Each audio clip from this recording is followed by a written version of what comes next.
Greetings and welcome, family. Welcome to Magnets, Crystals, Pyramids. Uh, we're about to start this show tonight. Thank you for being born. Thank you for being alive. Thank you for being on the show. So let's do our opening and let's learn something new tonight. So let me get down here to the video clips and open up with Baraka.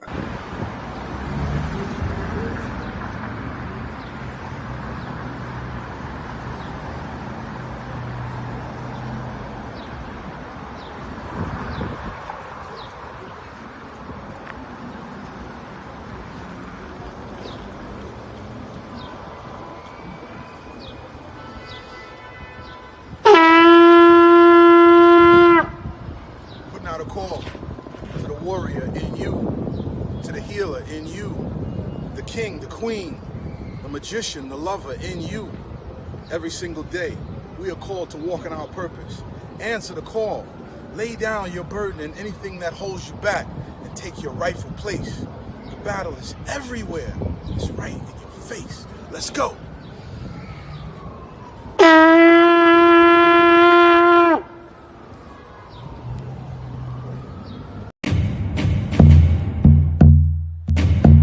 Welcome to Magnets, Crystals, and Pyramids. Success is your destiny. Love, wisdom, power. Remember always who you are. Yes, I am. Love, wisdom, power. Yes, I am. Love, yes, power. Yes, I am. Love, yes, I am. Love, wisdom, power. Yes, I am. Love, wisdom, power. Master. Yes, I am. Yes, love, wisdom, power. Yes, I am. Say to yourself. Yes, I am. Protected. Yes, I am. Master. I am. Yes.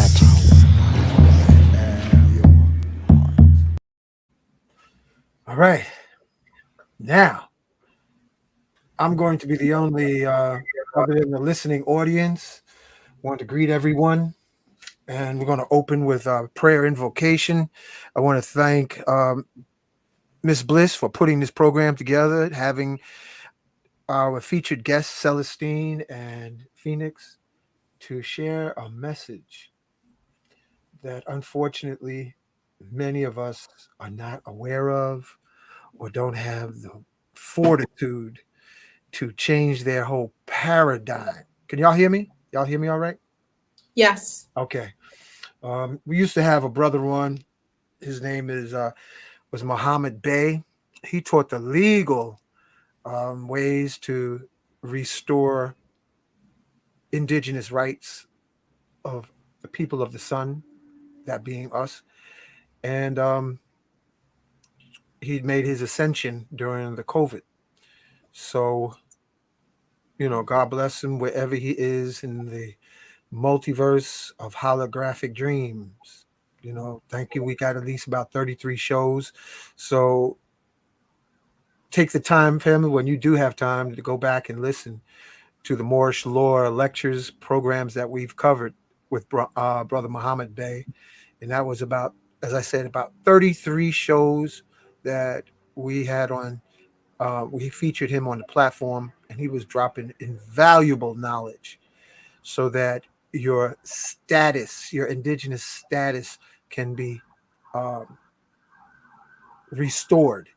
Because what the indigenous population was done by the colonizers is a holocaust of unbelievable magnitude and terrorism. And with that being said, let us all gather, focus on our hearts. I am in me. I am in Deborah. I am in Celestine. I am in Phoenix. I am in you, the listening audience. We individually, now and in the future, invoke the sea of love, wisdom, and power that lives within our hearts. We ask, I ask for the ascended master guidance of this platform, magnets, crystals, and pyramids.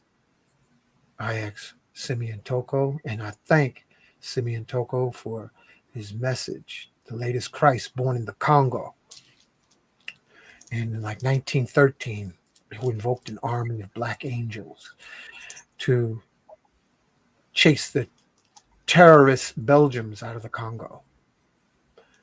I invite on the platform another avatar of Senegal, Sheikh Amadou Bamba, to be with us, guide our words tonight. Sheikh Ibafal, who founded the city of Touba in Senegal. I ask in the name of love, the presence of Yeshua, Black Madonna, Mother Mary, Melchizedek, Enoch the Ethiopian who ascended into the heavens, became Metatron.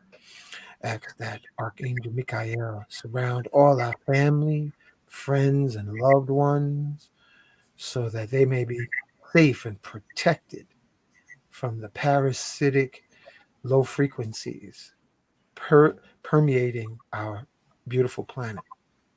Ask the presence, angel of healing, Archangel Raphael, angel of strength, Archangel Gabriel, angel of knowledge and enlightenment, Archangel Uriel, angel, Archangel Ariel, be with us. Also ask for the presence of all the Buddhas on the earth's surface and in the hollow of the earth. Be with us. Krishna, Lakshmi, Heteru, the goddess of love, known by many languages, many tongues.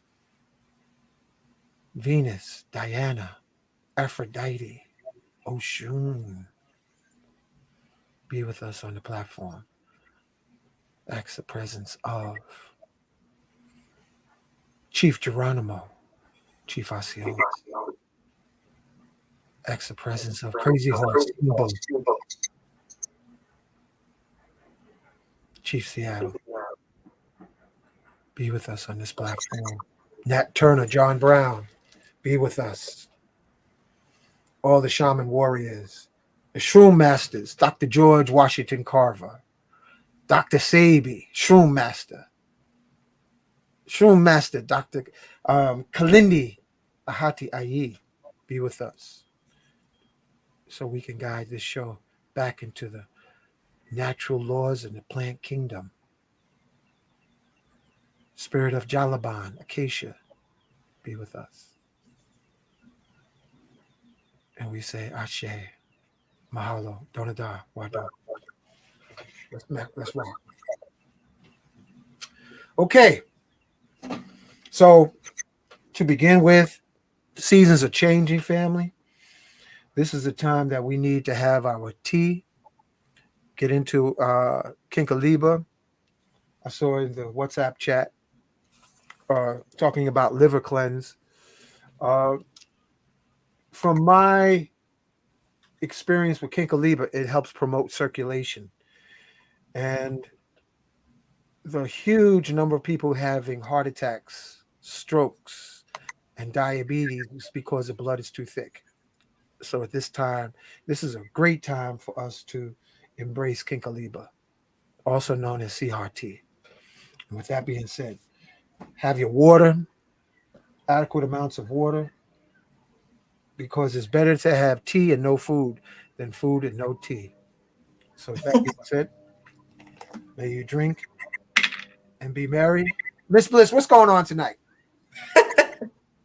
Well, tonight we have two beautiful, beautiful people that are going to speak to us about American Indians and what we call Black African Americans, who we really are, what's really going on, speaking about what was taken away from us, and then what was provided to us in exchange for what was taken from us, all the way down to our spiritual practices, to maybe our clothing. You can see the sister right here has on a beautiful neck piece. So y'all want to start breaking it down? Start where you want to start. Welcome, Celestine. Welcome, Phoenix. Thank you. And all the listening audience, you know what I'm enjoying.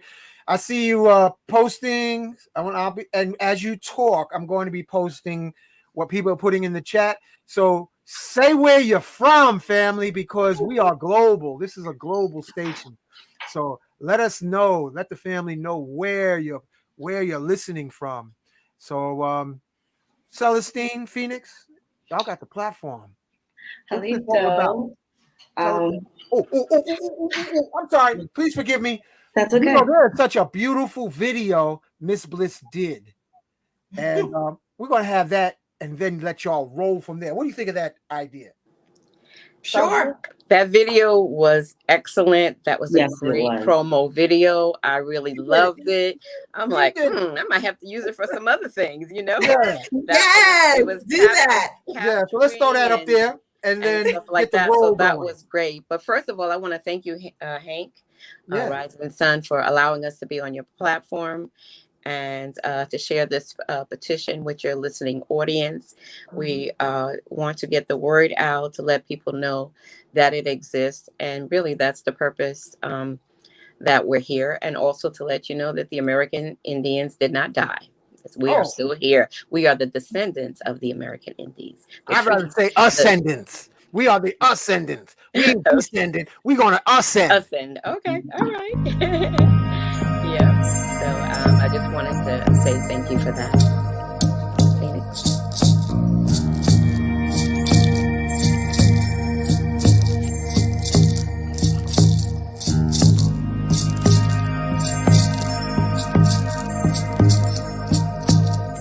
Phoenix, did you want to add anything?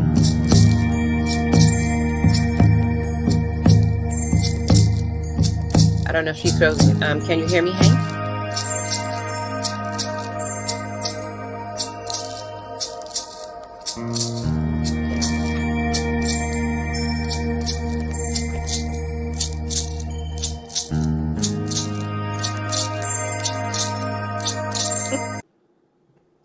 Okay, while the video's playing, they can't hear you, but now they can hear you. So go ahead and talk. I'm just going to be working the chat. Sure, no problem. Halito, Osio. How is everybody? Thank you so much. It was very nice. It's nice to be here. I was kind of excited. Once I saw that promo video, I was like, I knew that was going to be the better part of my afternoon. It's afternoon here in California. So thank you for having us here. Thank you very much. I'm Phoenix Moon.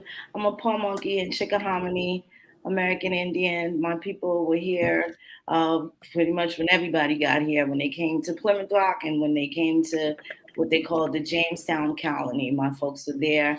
I'm a direct descendant of Queen Anne, Pocahontas, and Opichan Kanu, Wahun Seneca, and a bunch of other people. And what I've learned over the years, listening to my grandmother and never leaving their teaching, their doctrine, what I did understand is that not only am I American Indian, and looking at these records for the last 30 years, I know that a lot of us are too. There's some interesting things about our last names that tell a fascinating story of our history here. And it doesn't necessarily begin with the slave ship. And that's kind of what we wanted to talk about today. I'm not really sure how versed the audience is, but Celestine and I, we definitely have a petition that if you don't understand, we are looking to break it down. And if you have any questions so that we can articulate it so that you can understand and see if this is something that may be for you, I definitely would love for you to lend us your ear. Okay, so you know what? I got to add into this because there's an unfortunate disconnect from our indigenous family from their original so-called states. My father's family's from Virginia, my mom's people from North Carolina, and being that prior to the colonization and the restriction and miseducation to move away from the plant kingdom, we embraced deeply indigenous people of the Americas, embraced deeply entheogens, speaking of mapacho or down south was known as rabbit tobacco. Um, the Latin word for it is Nicotiana rustica.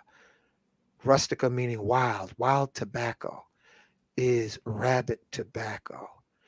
And rabbit tobacco, family, is not the same as cigarettes that the colonizers mutated and addicted millions.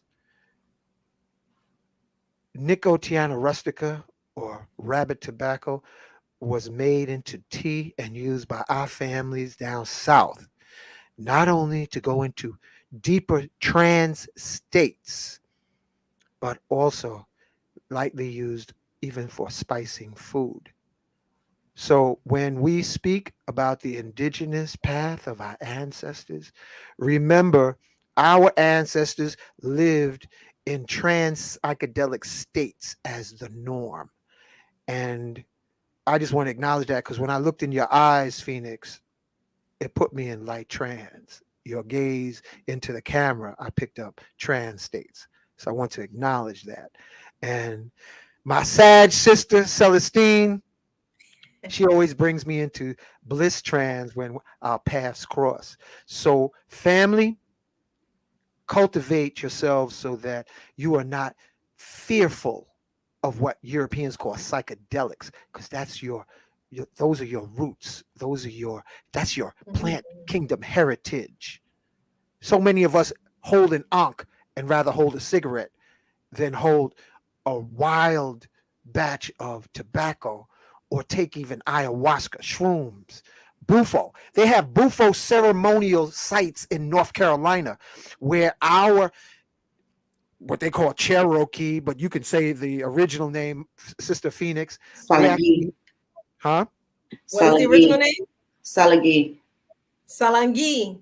Mhm. That sounds a whole lot different than You Cherokee. got that right. Mhm. And that's where they had ceremonial bufo sites where they found hundreds of bones of not frog, the Bufo alvarius toad was kept as livestock for ceremonies to go into trance found in the Carolinas.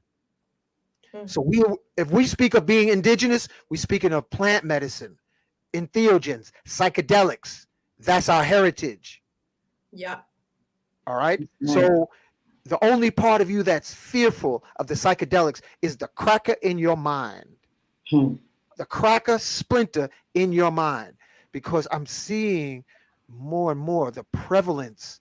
It reminds me of a Django movie of people afraid of psychedelics, and Django runs off on a horse on some shrooms, and then the fearful folks stay inside the cages of the wagons, even though they can be free. So I have to say that, family, if you're going to embrace your African roots, your indigenous roots, you got to get back into the plant kingdom.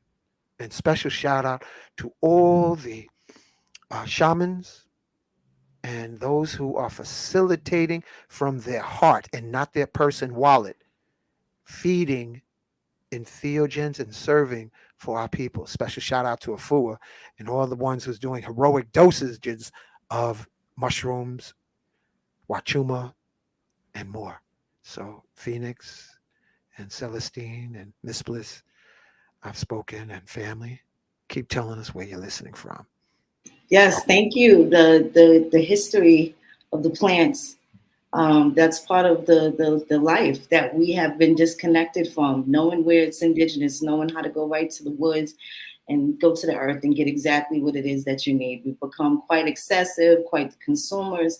But those little caveats and pieces of knowledge are supposed to be told to each other and passed down and passed around. That's the good information. Thank you for that. You taught me about something just now in North Carolina. Celestine, you want to talk about the petition? You want to read it? Um, I don't have my other thing to read it, but I just wanted to add, because I didn't even say anything about myself. Yes. I've known Hank for many years through the different festivals, the international festival that they have every year. When I first met Hank,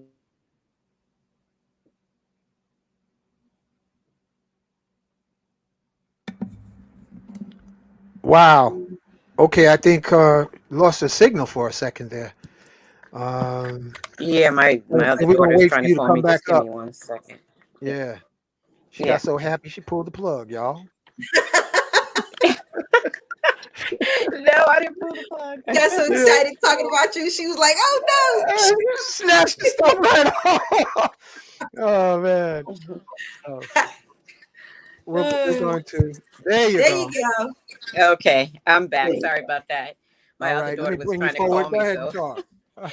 but so I've known Hank. Gosh, it's got to be over 20 something odd years or something like that. And so when I used to go to the festivals, Hank used to be there taking care of people with their feet. He did foot massages and much, much more. Over the years, he's expanded to many different things. But making jewelry, making magnetic jewelry to absorb the radiation from the negativity that comes from it. So he's really grown into a lot of things, and I've seen him develop over the years. So I'm glad and honored to be here today.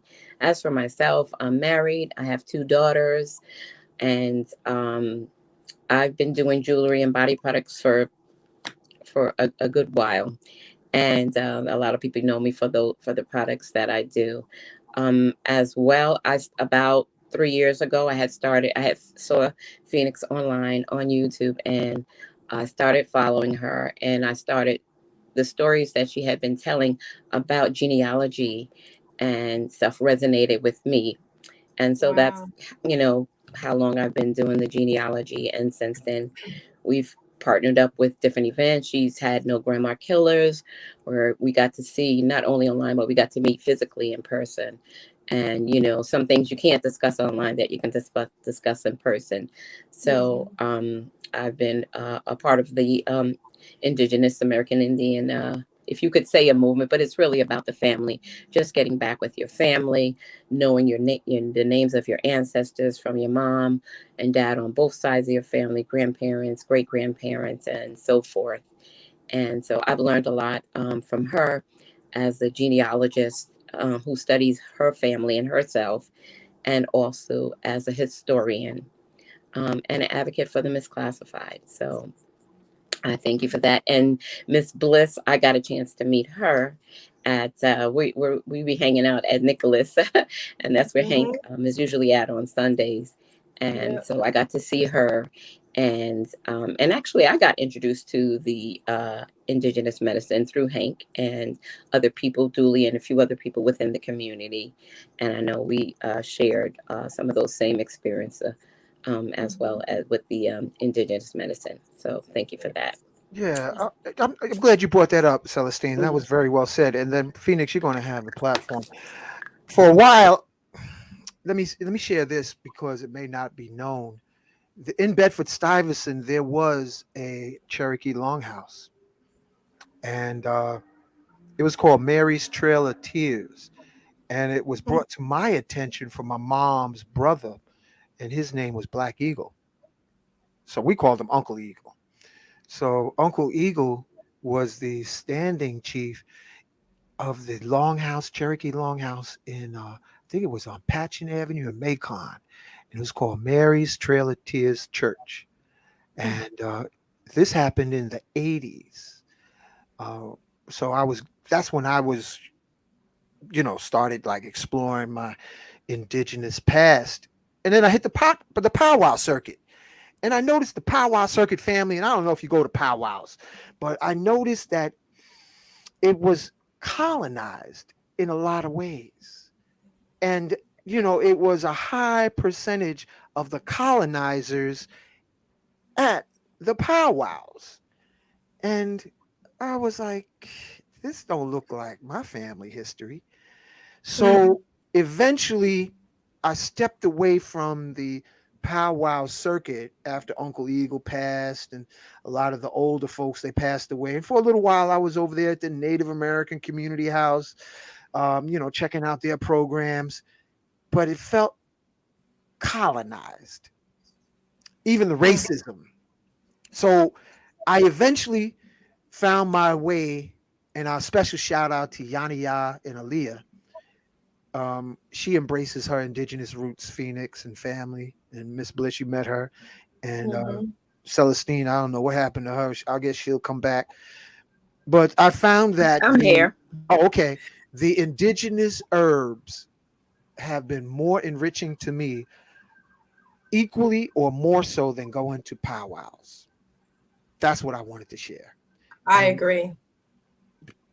if you're interested in tapping into your roots, get into the sacred herbs because it will lead you to the original powwows. And Yeah. back to you, Phoenix. Where you from, sister? Tell us where you're from again. I am from New York. I'm second generation New York by way of Virginia. Um, I do have Iroquois ancestry too, so we're all interrelated and connected. Um, a little bit about me. I've done genealogy since I was a little girl with my grandmother. They actually lived pretty long, almost 100 years old, my grandparents. And in order to see yourself as a small child one time on the census record, you have to live at least until 80 years old. They release the decennial census every 72 years. So I was able to, in 2012, is when the 1940 census came out, and I was able to show my grandmother that census. Um, as well as being able when they started to digitize them. The same thing with the 1930 census back in 2002. So me born in the 70s, I have to live until almost 80 years old to see myself as a little girl on the 1980 census. So everybody else would pretty much be able to figure out where you fit in, where you may see yourself on the first available census. So I've always been familiar with the records. I would do it. I had Ancestry account in the late 90s and early 2000s. So it was just like a cool thing to do instead of if we didn't feel like playing cards or something like that. Oh, let's look at some of the ancestors and check out some of these records. So it happened for my neighbors, the people at work. It was just something fun to do. It was a hobby. And then probably about 8 or 9 years ago, when I was opening up a different account that I had, and it had all of the trees that I had compiled from all of my friends and family and coworkers and other people that I had helped. And as I was looking through it, I realized that there were people that didn't have a lot of slaves. I was looking for the slaves. When I was able to start to go back to other people's genealogy, not just mine, 1850, 1840, and see them listed on Free People of Color. And then Walter Plecker, learning of why some people left Virginia, being terrorized, and the congressional records. And that was kind of it after that. Doing other research, I also learned that the amount of people that they say came into the United States as slaves was significantly exaggerated. Not that Exactly. it didn't happen, but the mass quantities of millions coming into the United States, that did not happen. And I think that kind of gets confused. Then I also learned that there was three different slave trades. You have your transatlantic, which everybody has heard of and is pretty familiar with. You also have your trans-Pacific slave trade, which included Asian slaves that were brought into Mexico from the Philippines, Japan, and China as early as the 15 and 1600s. And then, of course, there's the intra-American slave trade, and that's what the United States or the 13 colonies pretty much dealt with from the North, South, and Central America. And they would just kind of island hop a little bit and triangulate the people.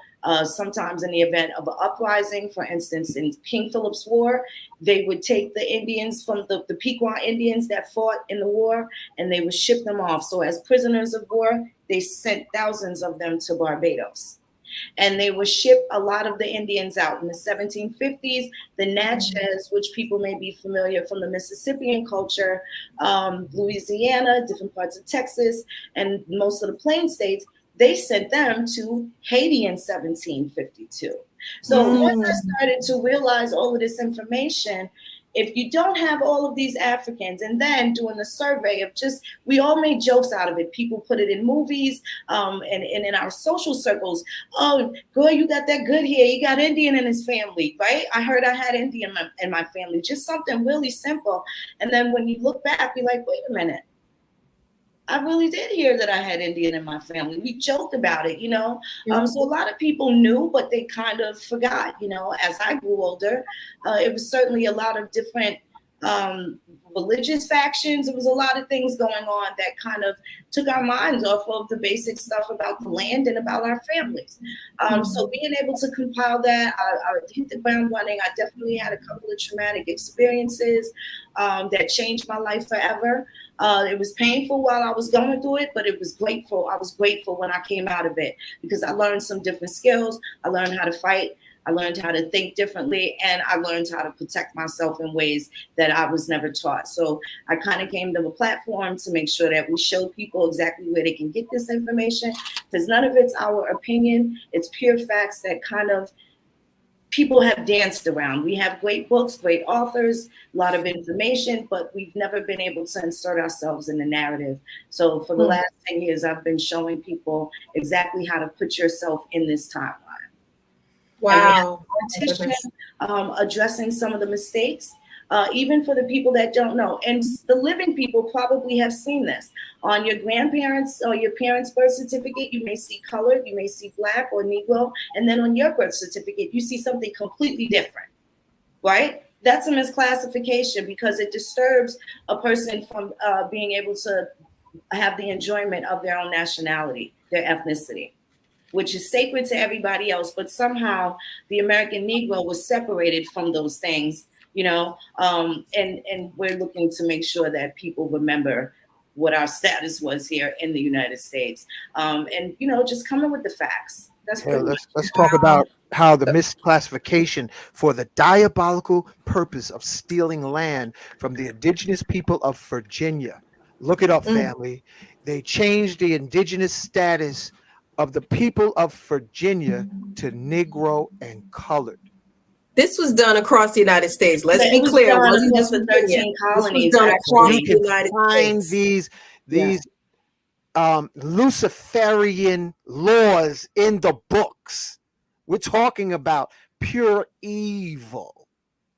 This is evil, y'all. All right. And the reason I say that is because this led even my family members to, okay, it's all right to embrace African religions, but do it equally to the indigenous spirituality that's in your bloodline. Exactly. They have pyramids on Montauk Point, and the Army Corps of Engineers removed them. They still have an underground pyramid. The language Mi'kmaq that's actually spoken to this day is a dialect of ancient Egyptian language. We're talking about Atlantis. North America was once West Africa before the land masses broke away. You're already home. We are already home. The only ones who are recent are the colonizers. So. And it's so funny. Someone today, we have a separate private chat group, and they posted something about an African American, well, actually, correction, an international African American museum that is up and running as of January in, what is it, Charlotte, North Carolina. And the first thing that came to my mind was, why is the word international next to African American? And there was no acknowledgement in regards to our other part of the ancestry. Like, it was all about genealogy connecting us to Africa. And I was like, well, do you have any American Indian tribes in that genealogy test that you're doing? No. Listen, so it goes. How many tribes are we talking about here? Celestine, maybe you can tell us. Hold on, before we even take it to Celestine, it is so insidious that the genealogy that's commercially available only direct you by hidden agendas to Africa, and none of them say, "Oh, you're already home. You're already indigenous." I have yet to hear that, and they even have it where it's so asinine that Europeans say, "This doesn't, this doesn't make sense." They had twin European sisters, and they put them on two different sides of the planet, and they were like, there's something wrong with this. 60 Minutes did a special. So family genealogy with that DNA testing is in its infancy. It's in its infancy. So some of you like Oprah Winfrey say, "Yeah, I'm from South Africa." How you end up from South Africa and you over here in America? There wasn't no ships coming from South Africa in the 17 or 1600s carrying nobody. I got a message that um Phoenix Moon said she'll be right back. And Celestine, Okay. yeah, you can talk. Y'all just triggering stuff in me. So bear with me. No, no, I'm here. I just wanted to let her know that I have the petition. So I know she wanted me to read it, so I can read it now. Okay. So if you guys want to go, maybe somebody in the chat can put the link for the petition in case you want to read along with me. And I just wanted to add too, also with genealogy, and Phoenix has helped me with my genealogy as well. I've been able to go back about 5 generations on both sides. I found out that I'm connected to the Cherokee, the Catawba, and the Rappahannock people and tribes. So I just wanted to add that into the conversation. So when you open up the petition, which is on change.org, or you can even see it at Urban Indian Heritage Society .org. You can pull it up there as well. So that's Urban Indian Heritage Society.org. And when you pull up the petition, it says First Americans First. This is our opportunity to set the record straight about our family's history, the truth about our honored ancestors, and our right to participate in the process of our own restoration and restitution. This petition is organized by the Urban Indian Heritage Society, um, and for the passage of the American Indian Inclusion Act. The Urban Indian Heritage Society and members there within have created this petition to address the grievances of erasure, policide, and ethnocide misconduct of the United States government against the misclassified American Indian. The same body of people are hereby demanding reclassification of ethnic birthrights, removal of vacating of federal and state occupied American Indian lands, return of assets, restitution, punitive damages, and institutional reform. Egregious acts were perpetrated against the misclassified American Indians by the United States government. The aforementioned American Indian is hereby demanding immediate remedy for their descendants and their assets. These demands are hereby listed as such. So we have it listed down in 3 R's. So the first R is reclassification. Discovery, access, and redress to all known tribal records that provide direct distinction of the misclassified American Indian that are in possession of United States Bureau of Indian Affairs, National Archives, Department of Housing, United States Department of Defense, and the United States Department of Commerce. Now, I want you to keep in mind that the Department of Housing, that is really known as public Indian housing.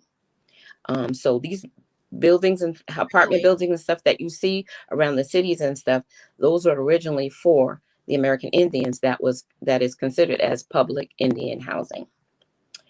So we also want to create a federally commissioned genealogical committee managed by the Urban Indian Heritage Society to examine genealogical findings of bloodline lineage for misclassified American Indians, to properly connect birthright, investigate American Indian roles and American Indian artifacts, assets, and discovery and recovery.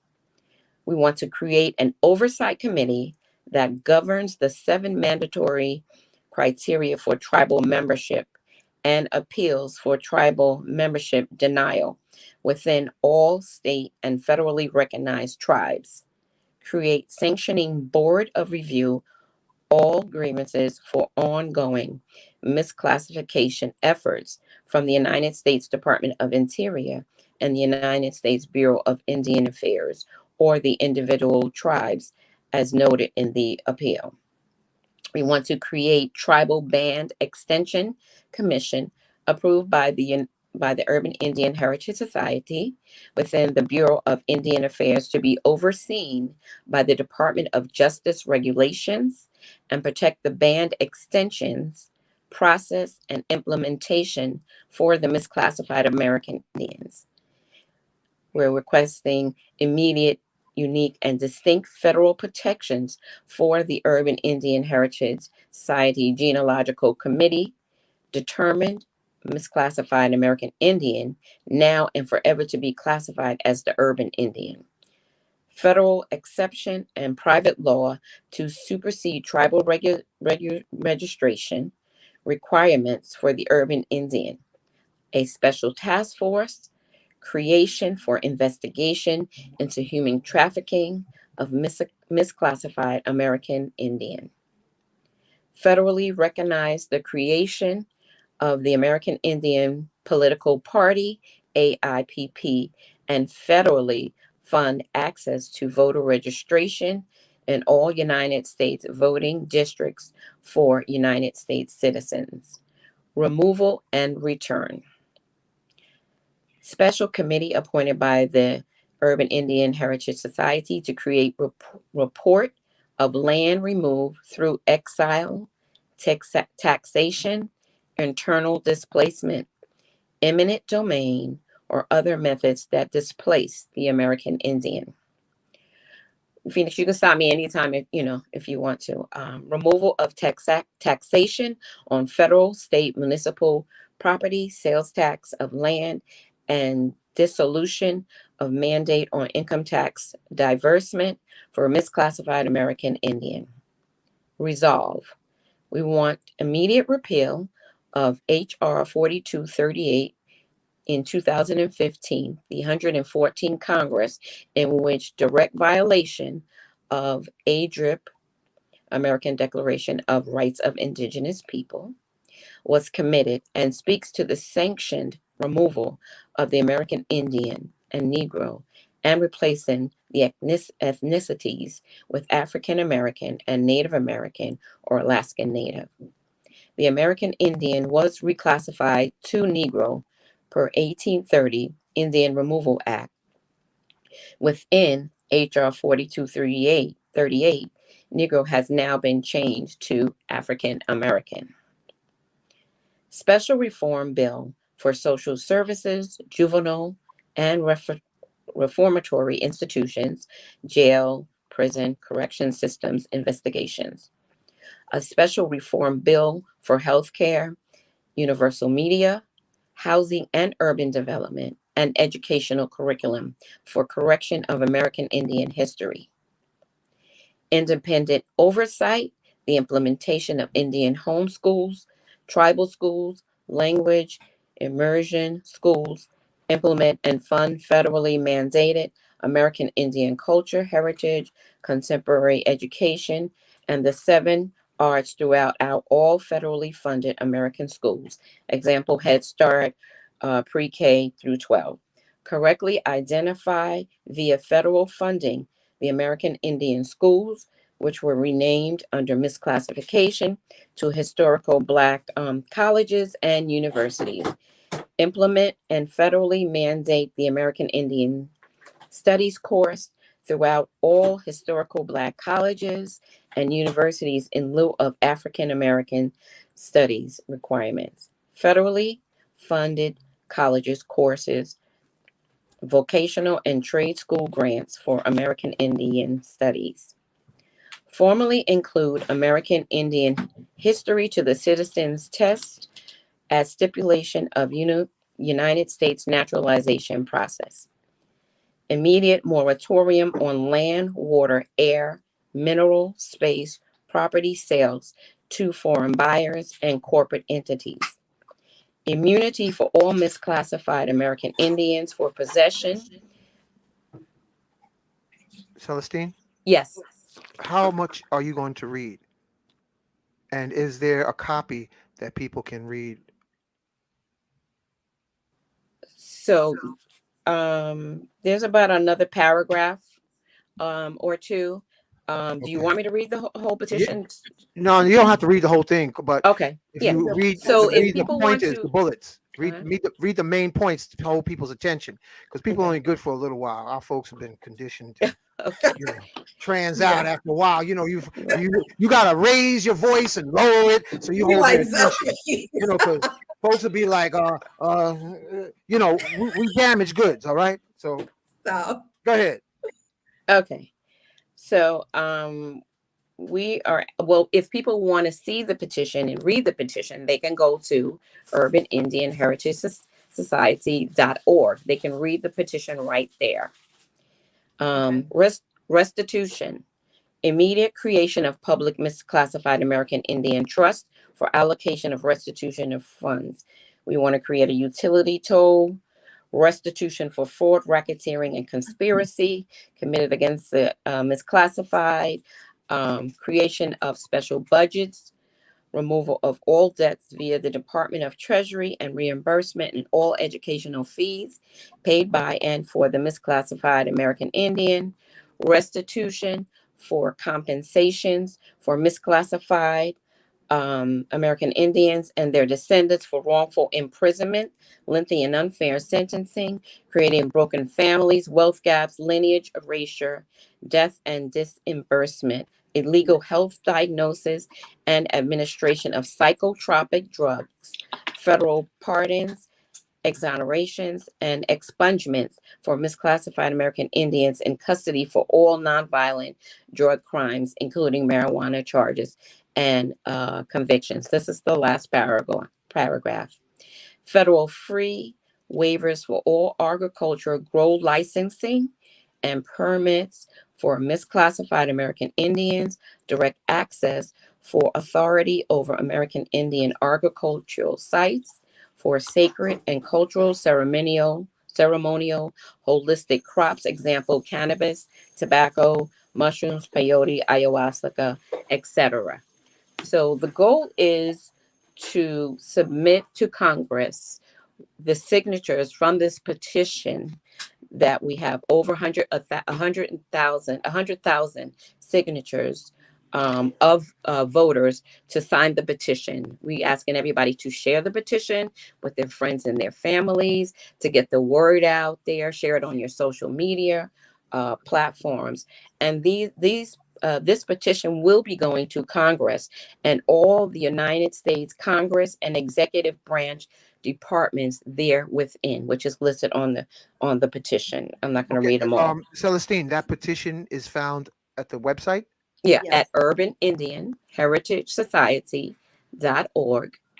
And you Okay. can pull it as soon as you go to the website, the petition will pull right up there. Good. Okay. Yeah, And so then they you can can, sign on the website. You just need their name. yeah, so it's just going to ask you for Okay. your name and, your It information. takes you to change.org, actually. We don't have any control of it. They actually send it to the representatives. They don't send it where it needs to be. They keep count of it because they have specific IP addresses. So each person, once they enter in their information, we have no control over that. It'll actually take you straight to change.org, directly to the page where the petition is listed.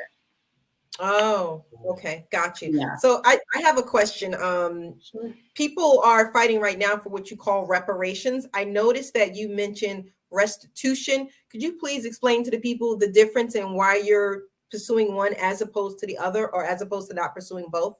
Absolutely. Let me just get the legal definition here, and what the difference is. So restitution versus reparation. Restitution is the restoration of something lost or stolen to its proper owner. Recompense for injury of law or loss.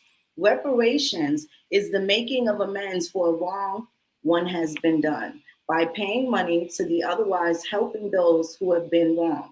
The compensation for war damage paid by a defeated state. The Indian never surrendered. We are the proper owners. So restitution would be for us. Again, that would definitely depend on those three different slave trades. The transatlantic slave trade, in which Ghana, Benin, Nigeria, and a couple of other countries, they're actually meeting here in Kansas City to discuss how to do the breakdowns for reparations for the people that identify as Black, African American, and say that they are descendants of those slaves. So that's where their reparations would come from. Well, where does that leave the American Indian that has been misclassified? It hasn't even begun to examine what's happened to us because of these other situations that have taken precedence. So now that reparations will be paid out by Ghana, Nigeria, and they are working those things out. The American Indian that doesn't have the African ancestry and ties themselves here to the land, they therefore get restitution because the land was the rightful owner, belonged to the rightful owner. Some of our reservations were collapsed without congressional records, without congressional hearings. There's so many things that have been done.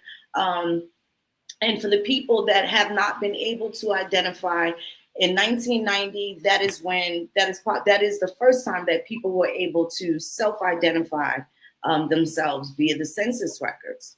So now that we have this documentation, that is a crime. The United States Census Bureau, what they were doing when they were misclassifying us was making sure that we would never have U.S. representatives. This is also how we had taxation without representation. If I'm American Indian and they could put Black down on this form, they're going to get representatives for Black people, not American Indians.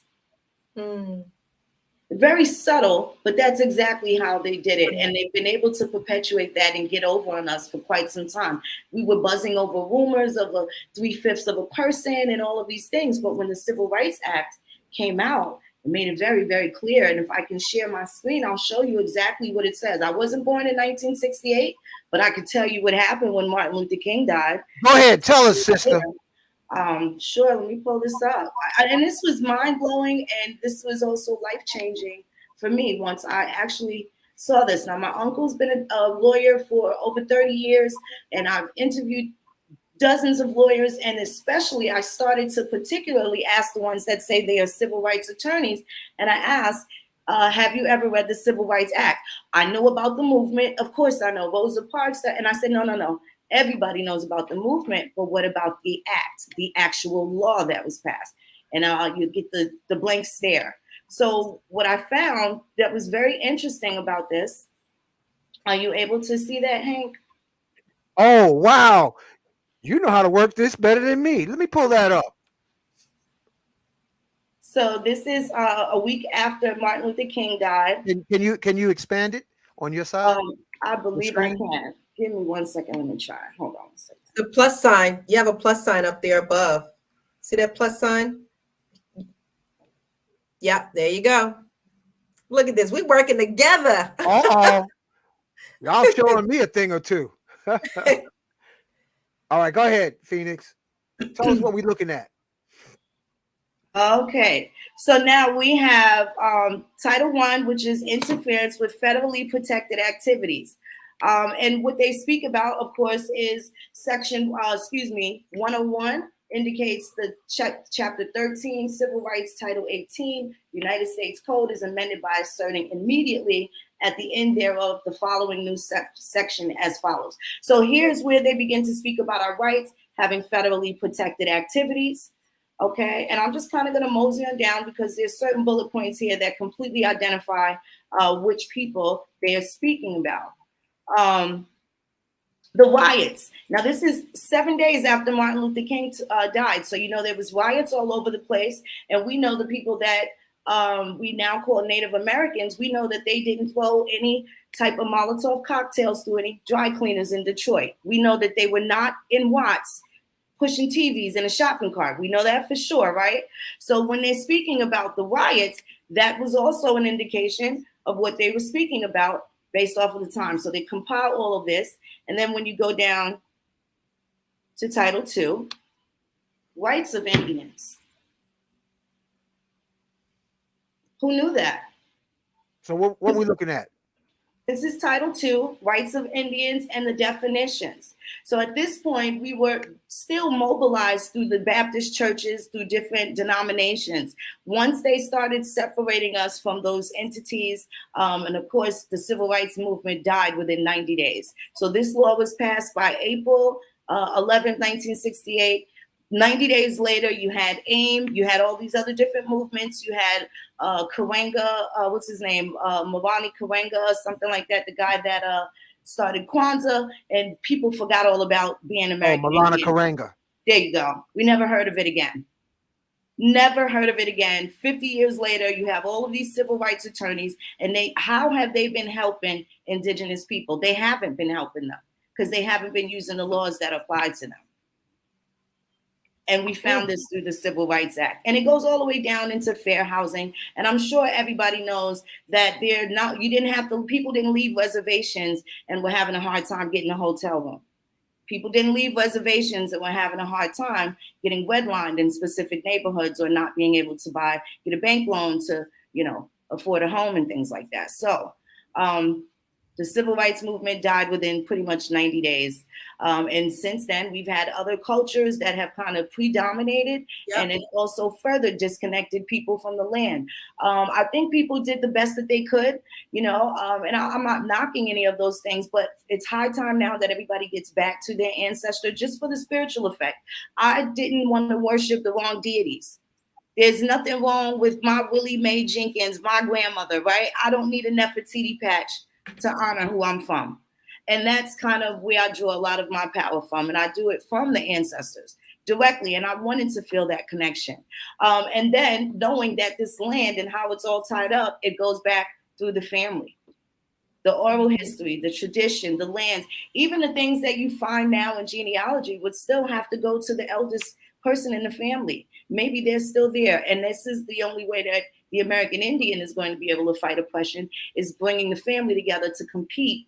And just like everybody else is committing racism, they think that their family is the best. They're engaging in commerce and health and wellness and land, and they're all to themselves, self-governing. Everybody else is doing it. There's only one group of people here in America that haven't been able to do that. They are able to attach themselves to everybody else, but everybody else is able to attach them to their culture, which is us. So I didn't, I want people to understand how important they are, especially their history here in this country.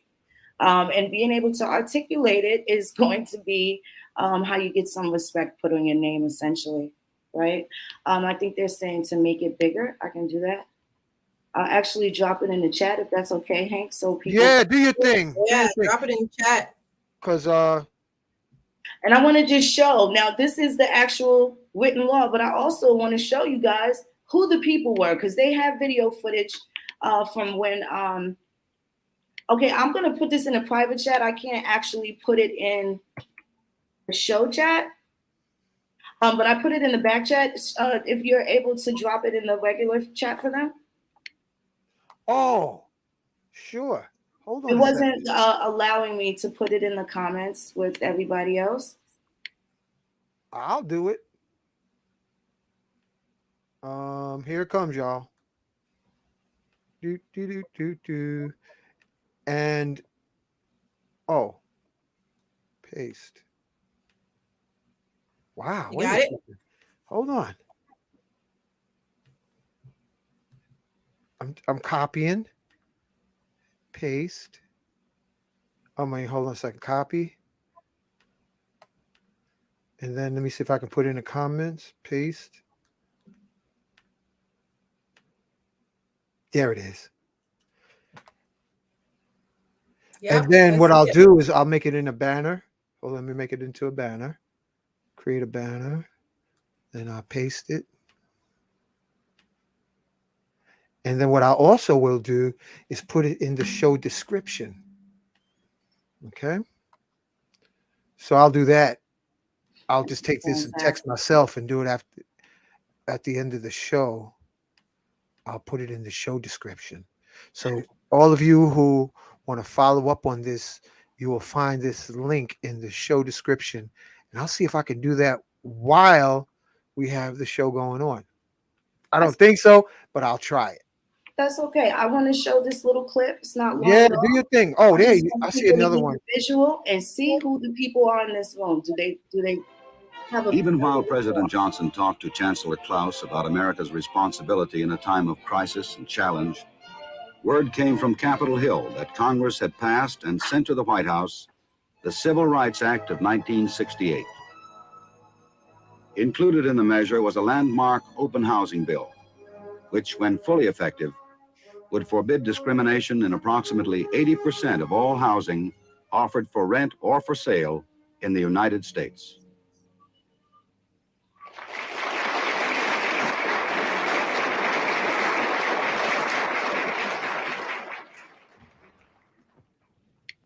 I do not exaggerate when I say that the proudest moments of my presidency have been times such as this, when I have signed into law the promises of a century. I shall never forget that it is more than 100 years ago when Abraham Lincoln issued the Emancipation Proclamation. But it was a proclamation, it was not a fact. And in the Civil Rights Act of 1964, we affirmed through law that men equal under God are also equal when they seek a job, when they go to get a meal in a restaurant, or when they seek lodging for the night in any state in the Union. And now the Negro families no longer suffer the humiliation of being turned away because of their race.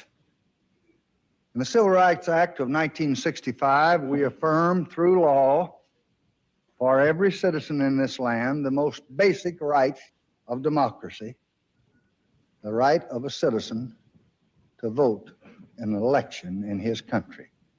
In the 5 states where the act had its greater impact, Negro voter registration has already more than doubled. Now with this bill, the voice of justice speaks again.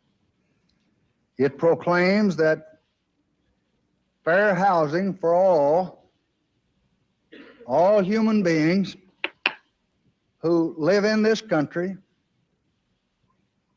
is now a part of the American way of life. We all know that the roots of injustice. I mean, we don't even have to watch the whole thing. But violence I just wanted cannot to hear people to hear where he mentions the Negro, but we just read the text, and the text said Indian. So Indian and Negro are the same people. Interchangeable, right? This is where they become interchangeable. In 2016, maybe 15, House Resolution 4238, President Barack Obama signed off on a resolution sponsored by New York Democrat Grace Meng to remove American Indian, remove Negro, and remove Puerto Rican, all identifiers. Say that again for all the people Obama believing that they're lovers. Negroes. For all the Obama lovers. Yes. Yeah. I'm gonna bring you. You know what? Hold on, Phoenix. Let me put your face up in front because this is a mind twister. Say it again, sis.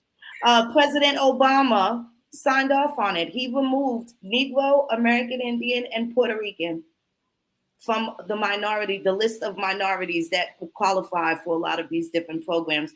Apparently, Senator Grace Meng, I believe she's of Chinese descent, she didn't like the word Oriental, and they all decided, without speaking to the people who identified as American Indian or American Negro, or even Puerto Rican for that matter, that they were going to take it away.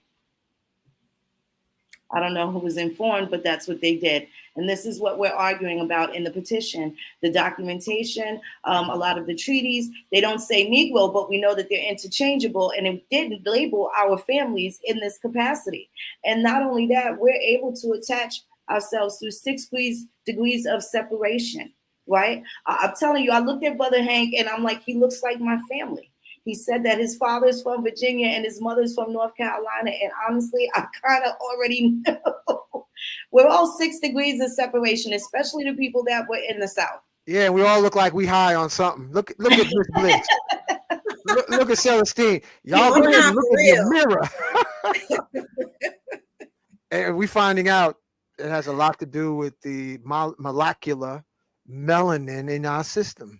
Has us in quantum states of trance. Did you hear what I said?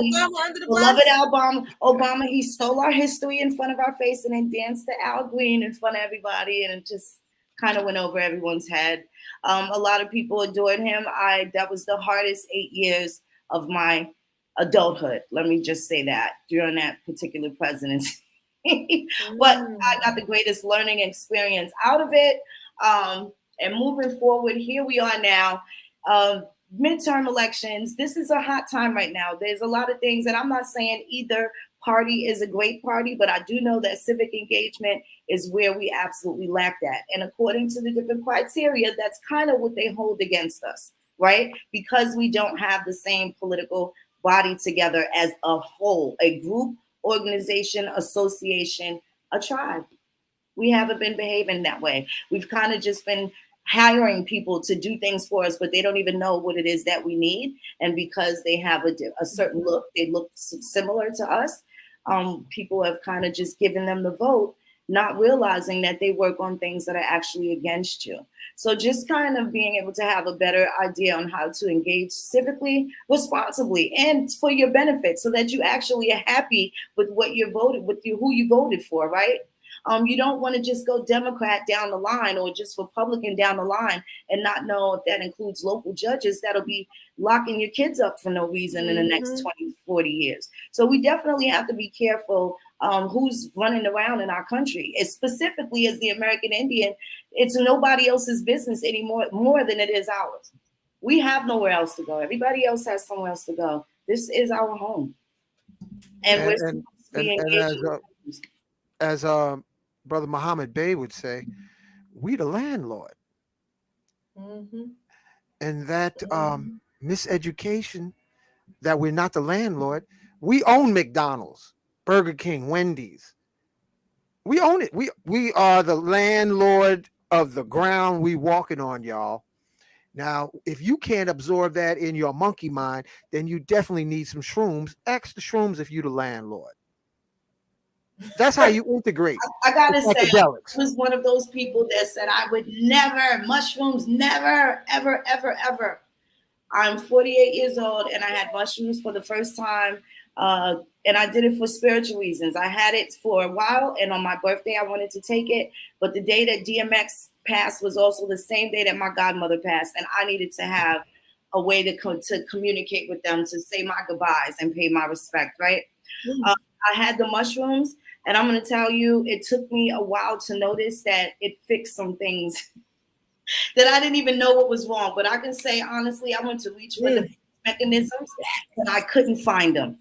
I could not use my regular defense mechanisms. And I was forced to remember that mushroom helped you get rid of something that I carried with me for a very long time, that I didn't feel that it was burdensome. But clearly, when I was in that state, I was able to see something with an adult lens, something that I thought happened as a child that did not happen that way at all. You know, and I was literally able to walk through that experience. And I just wanted to apologize to my parents. Like, wait a minute, they had an argument, and that was when they separated, right? But the basis of them separating really wasn't me. And I kind of held on to it. You know, you never want to see your parents go away from each other. And that's just something that I carried. And we had a decision if we wanted to go with our mother or we wanted to stay with our father. And it was just like, we're going to go with mom, even though at that time, we probably should have stayed with dad. I think dad needed us. You know what I'm saying? It was weird. But to see it from an adult lens, I was able to take the blame off of my parents for not making my dreams come true and them being together, you know? Yeah, now you're talking. Oh thank you for sharing that. I didn't even know. I was completely amazed. I was completely amazed by the experience. I will absolutely do it again.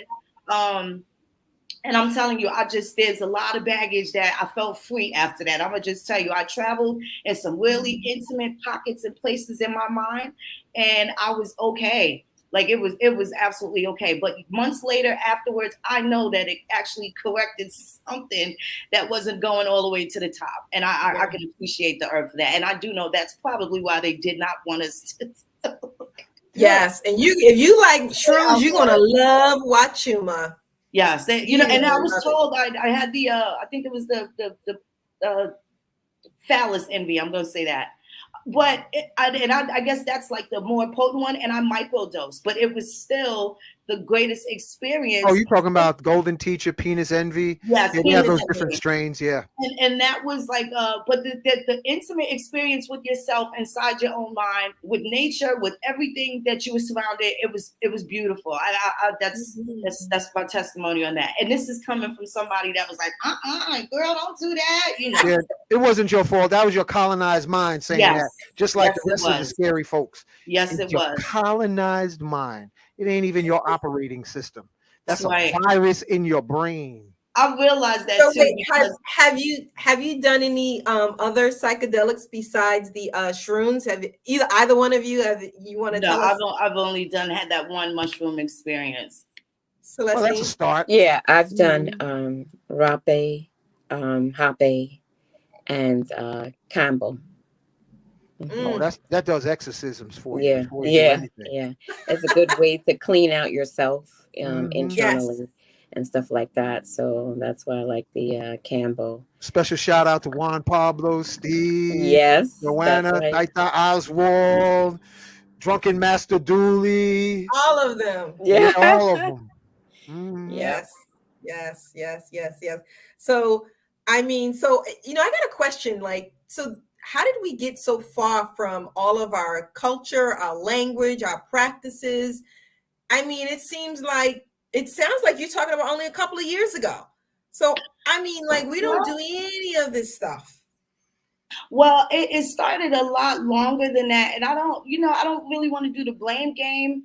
You know what I'm saying? But there's been people that look like us that kind of, and again, I know people did what they thought was right at the time, but we got completely disconnected by the people that we trusted to lead us into a next level. Right. So we've been duped all across the board, to be honest with you. And then there's people that look like us that are not indigenous to this land. They're indigenous to some land, but not necessarily this land. So again, I'm pretty sure that has contributed to us not getting the right information, and then putting us all in a blender, and then wondering why we don't all get along, because we're not all the same people. Sometimes I say some of these folks out here is indigenous to the devil. You got that right, and you can tell because who the soul people are. That's what they identified us. That's I can what look out there. Explorers identified us as the Yeah. soul people. That only describes one people for me. Who are the people that have soul food? Who are the people that have good conscience and character and integrity, right? And always seeking to do better. Generally, the most oppressed people at that, but the most loving. The ones that have the least that give the most, and that's not with fiat. You know what I mean? Cook with love because they didn't have a lot of money. You know, I was offended with Farrakhan putting on a bow tie and selling grandma's bean pie and taking it to the Middle East. That was one of the staples our families grew, with little to nothing, and made these wonderful things for us. And so those are some of the things that took our minds off of it. I would never associate that. Even studying the Bible as an adult, I would, read the Bible with the Hebrew Israelites, and I would ask them about corn, and they kept trying to take me to Jerusalem. And I'm like, wait a minute, I can chew the meat and spit out the bones, but something about this dogma makes me go against my grandma and grandpa, and it just didn't sit right with me. Oh, Maybe I wasn't scared enough of the God of that Bible, but when they talked about the Father, I assumed it was Joseph and not really God in the sky, knowing that the legal definition for the word Father is the ultimate guardian of the child. So when I hear the story, I read the story, I'm saying, oh, he's waiting for Joseph to come bail him out of jail, and he never showed up. That's what I'm thinking. I was able to interpret the law of civics and genealogy through the Bible. I didn't get the dogmatic approach. Like I said, I took the meat and spit the bones out. This reminds me of the author of the book, When Rocks Cry Out.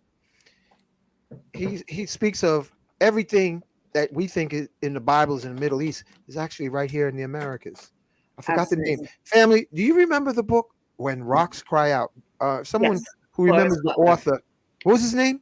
Horace Butler. Horace Butler. We got to find out a contact to have him on the show. He's actually around. I'm pretty sure I can get someone to get into contact. Yeah, let's get in touch with Horace Butler. Horace Butler, you got an open invitation, man. Come on to this show and drop your message. We need it. So the main goal is to get the people to go sign a petition, right? So after that, like, what are future goals for next year, next 5 years? Like, what are you guys hoping to be able to accomplish in terms of future goals? We have a land acquisition that we're going to take care of. We want to get a few programs going. We have pledges from wonderful, brilliant people, a bunch of doctors, people in the library, and basically we're trying to insert ourselves. Academia, different genealogical societies want to know what it is that we have, and we're looking to patent forensic genealogy. All these experts were able to do this for all of this time, but they were never able to tell the American Negro anything past 1870. So there's no certified degree that you can get, any diploma. You kind of just get a certificate from a bunch of people that weren't even here for the last 300 years. So, but we're looking to change that, insert ourselves back into the books and correct some things and right some wrongs. While we're still here, like Eli Whitney, when we grew up, we knew he was a man of color. He now looks like Eminem's granddaddy. So there's so many things that have to be corrected. But one thing we want to do is make sure if they're going to tell a story true. And now that we're able to insert ourselves in the narrative, there's not a decade in U.S. history that they can tell us anything about our families. And what the thing is, if we can magnify and multiply that, everybody that is able to backtrack over their family lines and stuff like that, that puts us back into the fold of specific areas. Now we can all see, okay, these are our land patents. We are these people. These are the people they took these 17,000 acres from in 1810. We can itemize the things, but right now it just looks like we're shadowboxing. Yes, people have been done some things wrong. They have injuries and they deserve redress grievances and some recompense. Let's get to the solutions. We heard about all of the problems. The solutions is what we're looking to deal with, and show people that it's okay to win. Because people of color, Black people, or so-called Black people, they got so used to defeat that they forget what it's like to win, or even imagine or picture themselves on the winning end as a victor. Exactly. And I wanted to add, when it comes to genealogy, everybody's genealogical story is their own story. It's not like you can lump it all in together as one. Everybody's family had a different experience. So, that's why it's about getting back to the family and making those connections. And it's not just limited to here. They've done this in North, South, and Central America. They've changed but the people in the Americas, Latin Americans, Hispanic, Chicano, they gave them a bunch of names too. Negro, that's one thing that we all have in common. They had Negroes as well, whether they were as bright as Donald Trump or they were as dark as Wesley Snipes. They still call those people Negroes, right? Based off of the geographical location and their tribal or their lineal descent. So with that being said, we're supposed to, as the Americas, everybody's heard of the United Nations Declaration of Rights of Indigenous People, called UNDRIP, but we can't even activate ADRIP, which is the American Declaration of Rights of Indigenous People, because we don't interact with our Caribbean families. We don't interact with South America. We don't have government to government relationships with other governments, tribal to tribal relationships. We haven't done that. And we've had all these other people thinking that it was their job. So since we didn't mind our business, the other foreigners have done so. They had to mind it for us. I got to show y'all this. Let me just pull. Yeah, here we go. All right. So let me tell you how they're trying to whitewash ancient Egypt. This is I think one of the architect's wife's picture that they stuck on here and said this is Nefertiti. But look at this, y'all. They slipped up and showed Nefertiti's backside statue. Do you see the outline? What does that tell you? Yeah, we see the booty. Baby got back. I see the gluteus maximus. I can tell you who is not. All right. They're trying to whitewash history everywhere. But that butt tells it all. And that's all I'm going to say. That booty ain't lying. And if they don't want to tell the truth about that any more than they want to tell the truth about the swarthy and chocolatey colored Europeans either, right? They don't want to talk about them. Thicker than a Snicker. Thicker than a Snicker. That is I like that. Oh, man. And when I was in Hawaii, Let me tell you about what Hawaii. God bless John Kamiikawa, Bill Capone. I listened. I had a dream, and it was Hawaiians coming to me in a helicopter and invite me to Hawaii. So I went to Hawaii, and I met a Kahuna on the island of Molokai. He said that the original Hawaiians were like 20 feet tall. The other life forms lived inside the islands, the same way South African um, Zulu shaman Credo Mutwa said that you have intraterrestrials who live in the Earth's interior and they control the colonizers. You hear me? Mm-hmm. It's not Europeans that's in charge on the out on the Earth's surface. They are the puppets of the other life form that lives in the Earth's interior, the intraterrestrials. And John Kamiikawa, he's now an ancestor. He said that that's who built the fish ponds in the Hawaiian Islands because the rocks were too big for regular humans to lift up. And South African Zulu shaman Credo Mutwa said that the African kings throughout Africa was terrorized by the intraterrestrials teleporting into their bedrooms to accept the arrival of Europeans. That's how they ended up on the shores because the African nations were too strong. So we got something like Star Wars going on this planet itself. So this is crazy. If you look at the queen, the last queen of Hawaii, she looked like Miss Bliss and Celestine in the same mixing pot together. Mix it together, and Stir it up. stir it up, and they the one who taught Europeans surfing and how to swim, they call it the crawl, was a dark midnight blue black Hawaiian named Duke Kahanamoku. Look it up, family. Duke Kahanamoku, because the original Hawaiians were deep carbon colors, and then they mixed the genealogy, the DNA. All right. So Speaking of looks, do you guys happen to have any old photos of any of the American Indians or anything to share like that, or maybe any of their clothing or jewelry or anything? Would you like One to of the share? flyers that one of the old pictures that people can look at is on the petition. There's a colored picture at the top, and then towards the bottom on the flyer, there's a black and white picture of the way some of our people look. But I'm sure Phoenix will bring up some other ones as well. Because it's good for us and to see and for us to be able to show our children. Because Right. they're not teaching this in school, and I guess the goal is also to get it to be taught to our children some way, somehow. yep.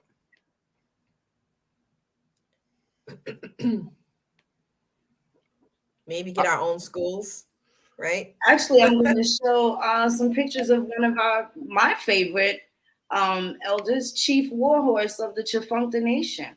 Oh, that name sounds familiar to me. Yes, Chief Warhorse. With Chief, beloved Chief Warhorse, you've seen Down in her. Louisiana? Yes, sir. Yes, Yep. sir. We gotta get her on the show. Yes, That's where Mama lives I there. I actually have to call her after we're done here. I'm leaving to go to New York in like a couple of hours too. I just wanted to tell you guys. So I have to call her, and then I'm gonna head out to the airport. But definitely, I'm sure you're a great host. I'm sure she'd love to come over. I'll definitely run it by her, Hank, if that's okay. I will. Yeah. I want to show y'all what Duke Kahanamoku look like because I love swimming. Let me show y'all. Because y'all got to get off YouTube and Facebook. Travel. You got to travel the world at a certain point in your life so that you realize how you've been hokey doked. Well, not only are they scared of the psychedelics, they probably scared to travel and probably still scared of COVID. Let me show you. This brother taught. He was an Olympic champion in the 1920s. He taught Europeans how to surf and how to swim. Duke Kahanamoku. Look him up. Okay? We've been duped. And the young folks are clueless. Clueless. They so busy just trying to. Dick Gregory Well, told me question part everything.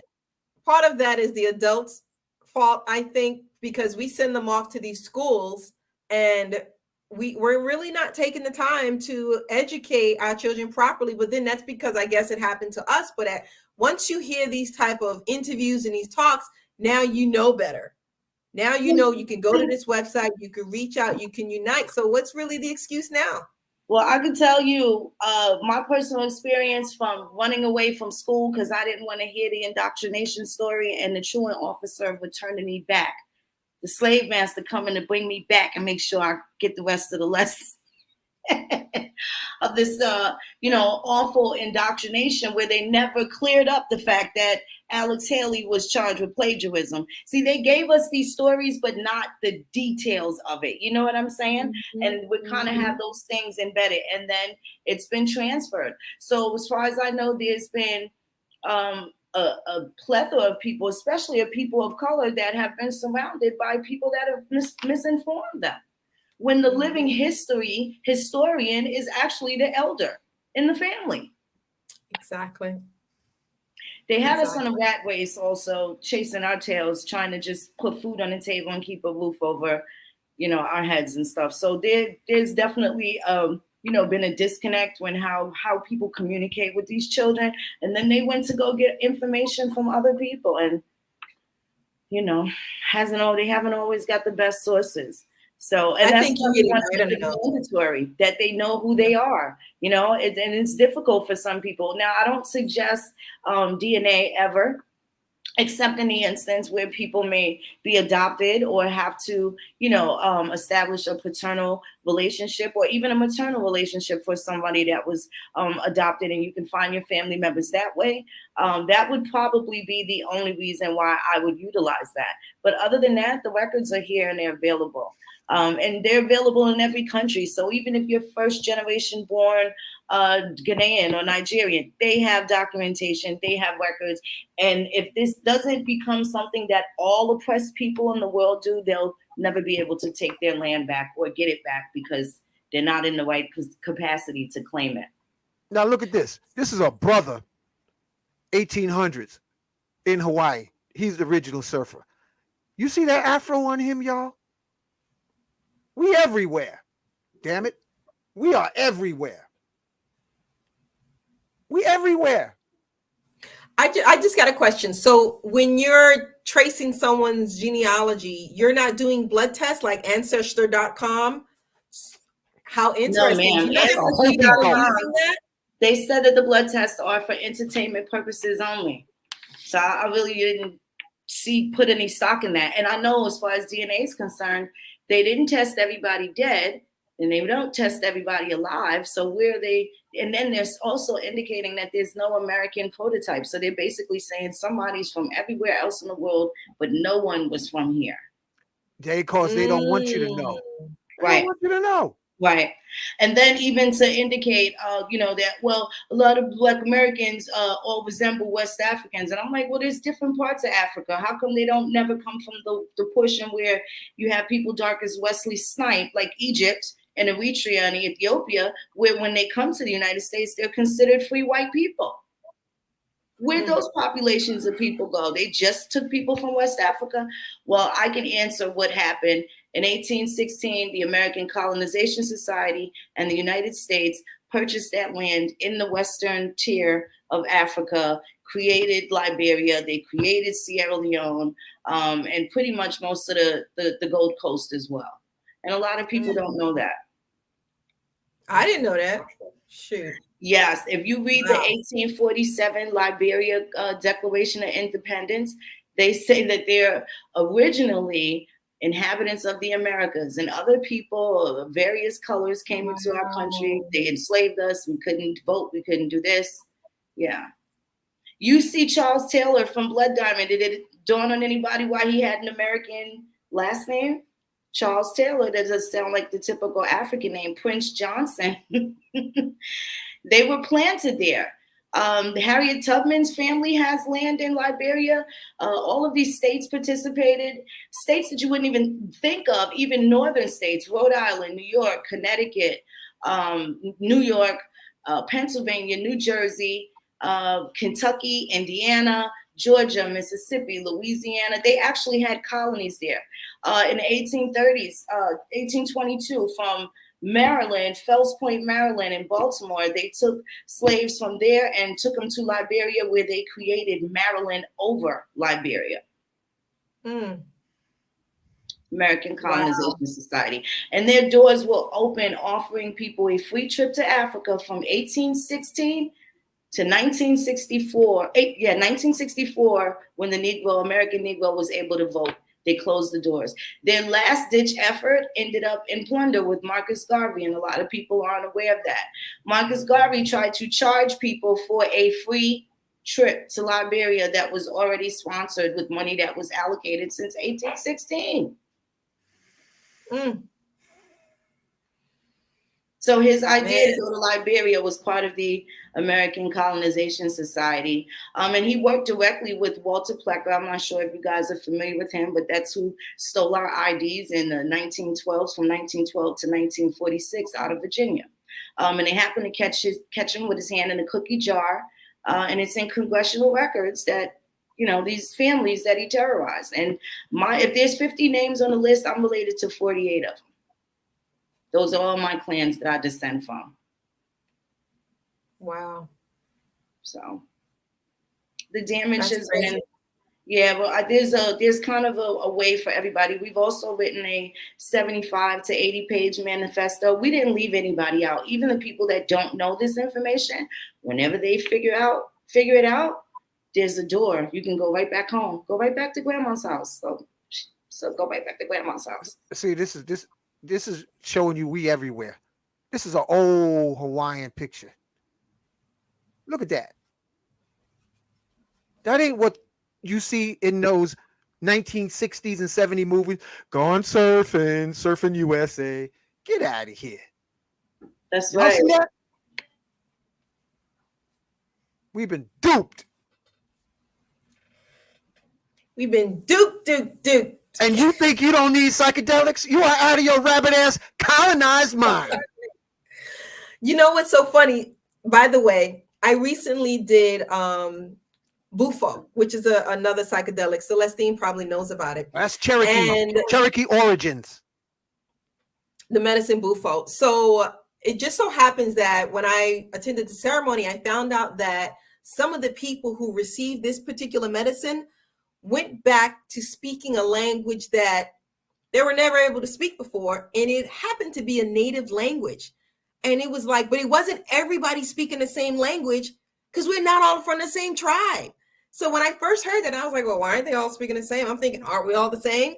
And then it was like, no, we're not. So it was like different sounds. And I was like, this is amazing. This is via the medicine, because some of these medicines take you back to your ancestors, and it could take you really far back, depending on how far you want to go. And that's why you're talking about Bufo. I'm going to be honest. Some of our lighter skinned brothers are on it. The one who discovered that Bufo, the toad, Bufo alvarius toad, this was a European brother that went down to the Carolinas after he saw an article in, I think it was Nexus magazine. And the article was about an archaeologist that found hundreds of toad bones at a Cherokee ceremonial site. Now, whatever he reincarnated into, his body looked like a European, because we have different bodies in different lifetimes. And he's the one that resurrected the Bufo ceremony. Okay? I'm telling you, that's in the record. So you see it spread like wildfire and folks is serving the medicine here and there, the bufo, but you got to really be careful because that medicine is very powerful. It's for the crown chakra, but the chakra that's most Yeah. important that we need healing is the heart, because we are literally a people of broken hearts. Wounded souls, broken hearts, and that's why I like the Wachuma, because it heals the broken heart 7 generations back and 7 generations into the future. Because I say it on this platform, we are literally a dysfunctional junkyard of wounded souls sliding on grease. Let's go take that. Banana peel, huh? Oh yeah, chicken grease at that. And all you pregnant sisters out here, don't be eating no chicken wings, because that causes too much estrogen for your sons. And then instead of your son being fully endowed, he will have a nipple instead of a baseball bat. Eating buffalo wings, chicken wings. That's colonized chicken wings. Wait, Celestine is about to say she just ate some chicken wing. What you gonna say, Celestine? No. Oh, okay. Don't get me started. No. I was just going to Now, that's say a whole what nother you're- diabolical agenda to make the brothers endowed like the colonizers. Pee Wee Herman through the chicken wings. Look it up. I wanted to know, Hank, Take that away. were there any more Chicken questions in the audience that we can answer? What? Were there any more questions? Hey, Did people have any other questions about the anybody in petition? the audience, y'all better write it down. They laughing at that, but it's true.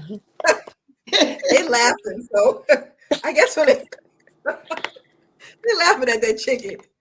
I thought you was gonna make a chicken. I'm laughing because when he said it, I connected to like, oh, you might be right.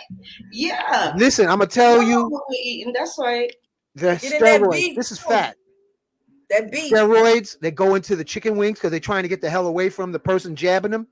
So all them steroids go into the chicken wings, and some of the most beautiful shaped sisters I've known get the hold on them chicken wings, and they start looking like blueberries with hands and feet in a few months or years. Chicken wings done jacked us up so much. Chicken grease, you're having heart attacks while you're sucking on a chicken wing. All right, let's get back on point. Questions.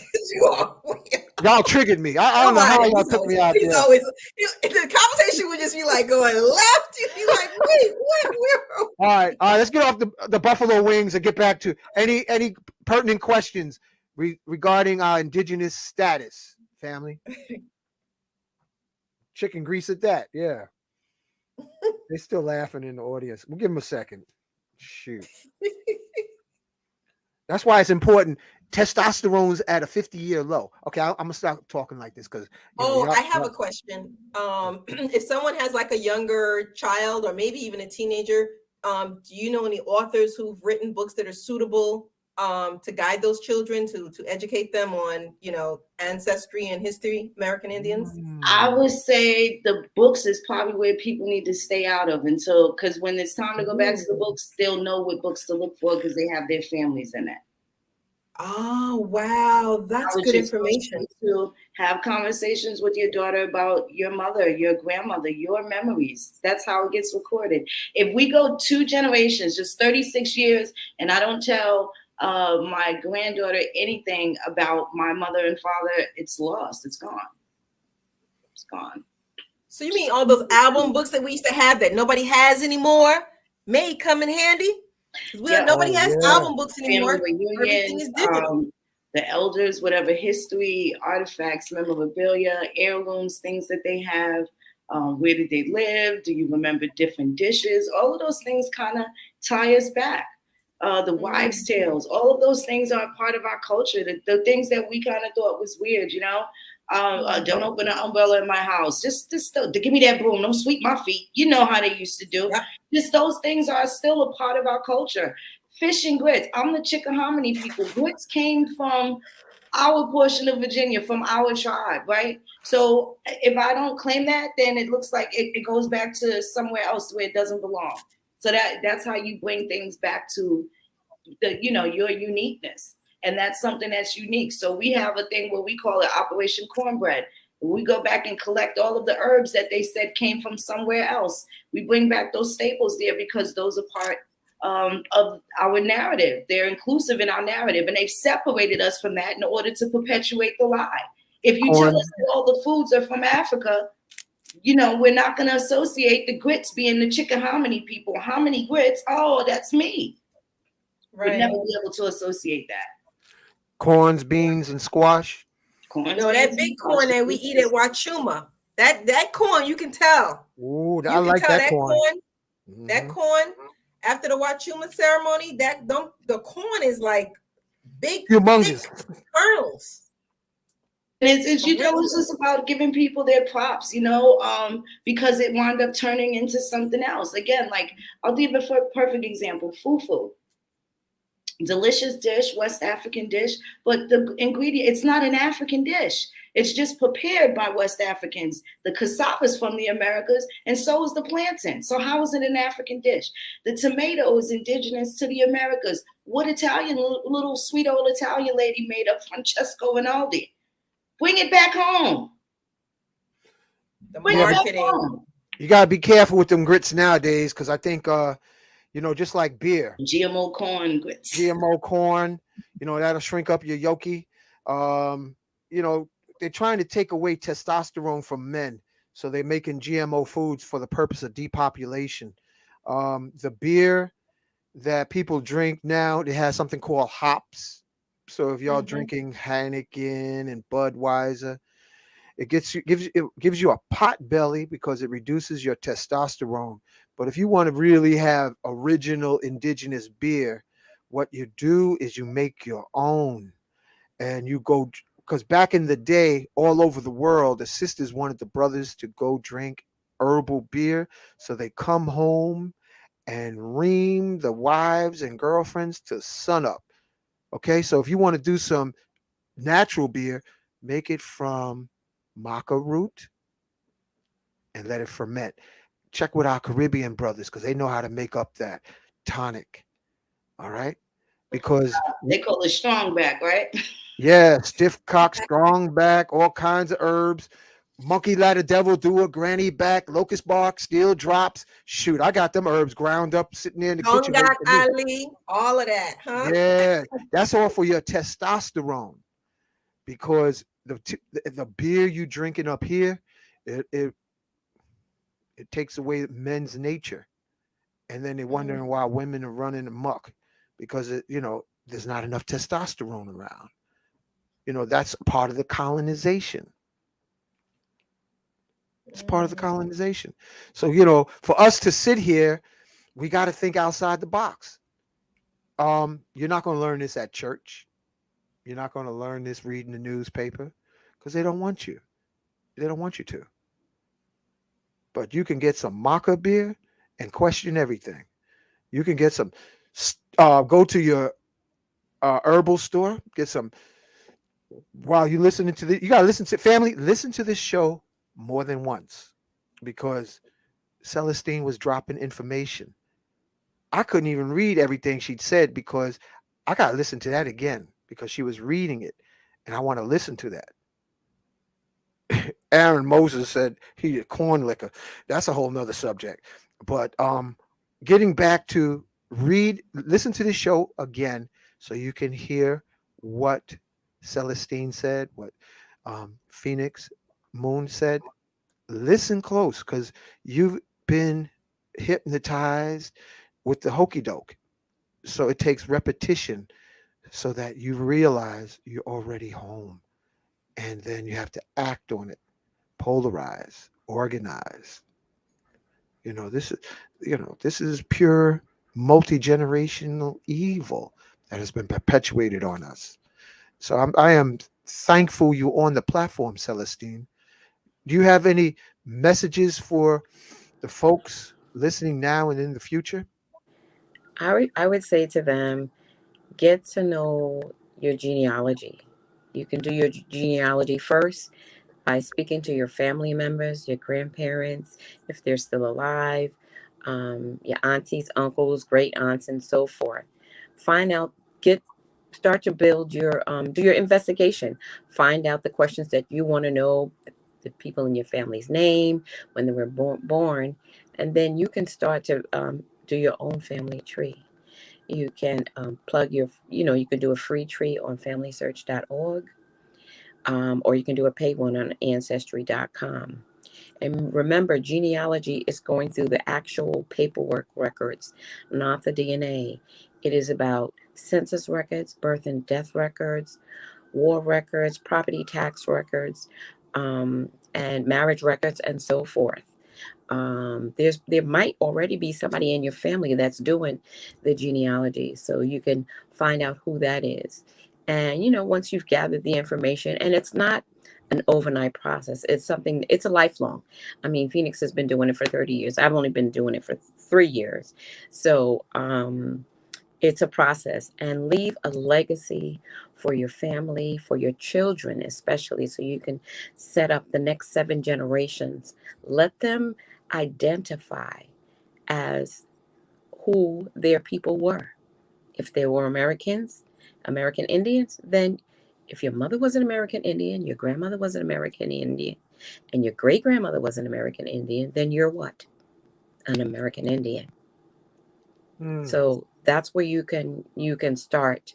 We do have genealogy rooms, and we on Clubhouse where it's interactive, and we also have rooms under the urban.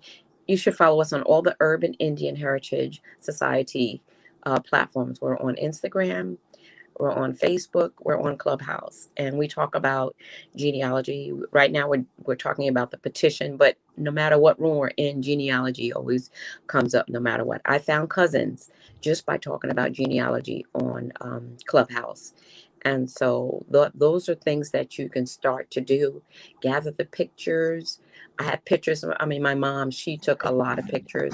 I have her pictures plus my pictures that I've taken over the years. And some pictures may already be on ancestry.com, about your family. Look up your surname in the computer. See what it says about your surname. Some of us have European lineage, that you might find that you might be connected to those people as well. Don't be surprised who you are connected to. My name is Celestine. I was named after my grandmother. When Phoenix helped us find one of my relatives from Jamaica, because I have Jamaican ancestry too, which were the Arawak people. One of my relatives, their name was Celestina. Yeah. So the apple don't fall too far from the tree. You'll find these commonalities within your families, repeat names within your families. So that would be my recommendation for where to start and what to do and how to gather the information. Thank you. Yeah, thank you. And family, like Celestine said, you got to take your time with this. Like, I want to give a special shout out to my sister Jerry, because she does this because she loves it. All the family connections. You got to love what you're doing, like what Phoenix is doing. There's somebody in your family that's like, they got that big mama energy where they stay in touch with folks that you don't even think about. My sister Jerry would call me from down south. Right now she's in Virginia, and she would show me all these pictures of family back in the 1920s, that another ignorant family relative threw to the trash. So you got to get this information as much as you can. And if you can't, that's another reason for you to get into the plant medicine, so that you can connect with your ancestors through the plant network, through the mycelium network, through the spore network, because that is the original book of records. It's the spore network. It's the plant kingdom. So some of us might be from families that were adopted, or castaways. Like my brother Lenny, he said, the jails is full of throwaway children. The colonization has gone so deep that our people have thrown the children to the trash. And he said he never saw, while he was doing a little jail bid, the young kids coming in. They look like throwaway kids, angry. We are in a bad way. We're in the dark ages. I keep saying we're in the Stone Age, family. Don't be fooled by your little crystal phone and your rubber tire car out there. We're in the Stone Age. We got Stone Age technology, but we can still find out. We can still find out. Sister Phoenix Moon, what kind of recommendations do you give to the listening audience? I'm just going to say, listen, talk to your family members. And for the people that don't have the tightest of families, right? Here's the thing, do your genealogy anyway. Learn all of the things, good, bad, and indifferent. And hang around the right circuits, because you could come through these genealogical records. When you bump into us, we're going to welcome you with open arms. So we are still going to be the kinfolk that'll substitute and help you take it to the level you need to desire to take it to. We just really want to make sure they put some respect on our ancestors' names, restore our culture, make us whole again. And everybody that they've done something wrong to. But the fight right here is specifically for the misclassified American Indians, victims of ethnocide and genocide. Very important that our stories get out. And they, like I said, they just pretty much make us whole. But it's definitely a family thing. If you having get-togethers, keep your own census of the family. The dates of birth, the children, how old the children are, what children are now having children, the deaths, the marriages. Keep all of the family information and things together, if at all you can help it, right? But for the people that may not be able to, don't have big families, your family still had a past and they're still connected to, excuse me, others. And those others happen to be us, and we're out here and we're looking for our families as well. Yeah, thank you. That was very well said. I want to give a special acknowledgement and gratitude to Moorish brothers, brother Shaka, his wife Kia. They have a health food store in Harlem, and he's about his mission. Another brother, Jonas Bay, out of Georgia, um, just to name a few. It's going to take the collective. It's going to take the collective, and thank you, the listening audience. I want to thank you, and just like Dick Gregory told me in my formative years, I'm going to say it to you: question everything. Question, and if you can't find, like the old Bibles, they used to keep a record of, who got married and whose children in the old Bibles. That's another place to look. But find out who's the big mama in your family that stays in touch with everybody. Because some of us have natural griots in our family, and they'll remember, where you threw your bottle back when you was like 12 years old. That it's amazing. There's a few people in my family that have like photographic memory to things that I don't even remember. My youngest brother David, he remembers stuff that I don't remember. You know who else is a griot? Brother Panic out of Georgia. God forbid you get him on the phone. It will be 8 hours later of him talking. You better get a jug of water. That my brother. Oh, I got nothing but love for him. Brother Panic is a natural griot, and he also is an author of at least 2 books now. He's going to have more because he can talk for hours. So y'all got to make sure you drink your ginkgo tea for your memory, and pass it on. Yeah, well, yeah. Shout out to Bobby Hemmond, um, Phil Valentine. They drop information. Special shout out to Brother Rich and King Simon, because we're all in the same bucket of confusion that we have to polarize, ionize, magnetize, so that success is our destiny. Thank you. Yes. Thank You, you. Celestine. Thank you, Phoenix. Thank you, Miss Thank you. Bliss. Special Thank shout you. out to Monique at Thank Nicholas. you. Yeah. Thank you. Everyone who's listening, known and unknown. Thank you. Thank you for being born. Thank you for being alive. And you're on a mission. Find out what your mission is. This was a beautiful show. Yeah, we did about 2 hours worth. Time flies when you're having fun. You got that right. Boy, Yes, we went I from learned a we everything. lot. hope that we can do it again and just kind of build. I want to thank you guys. This was Anytime. very welcoming. You guys are awesome. Hank, you hilarious. I think about chicken wings. You ain't never gonna look at them the same, huh? But Listen, Miss Bliss, it was a pleasure meeting you. Thank you so Yes. much for making this happen. We really appreciate you guys. This was awesome. You're welcome. Thanks, Absolutely. meeting you. Thank you. Thank you. Thank yeah. you. And for those, listen, we're going into the holidays, so this is a time. I'm gonna put it in. Put it. I'm gonna put it in the chat. You better drink this tea, Kinkaliba, Kinkeleba, Kinkaliba tea, because this is when folks macaroni and cheese, collard greens, candy yams, black eyed peas. It's a lot of food. If you don't go out there and plow a mule, or do some exercise, we're going into heart attack season, stroke season. Um, Mm. Homemade rolls with a lot of melted butter.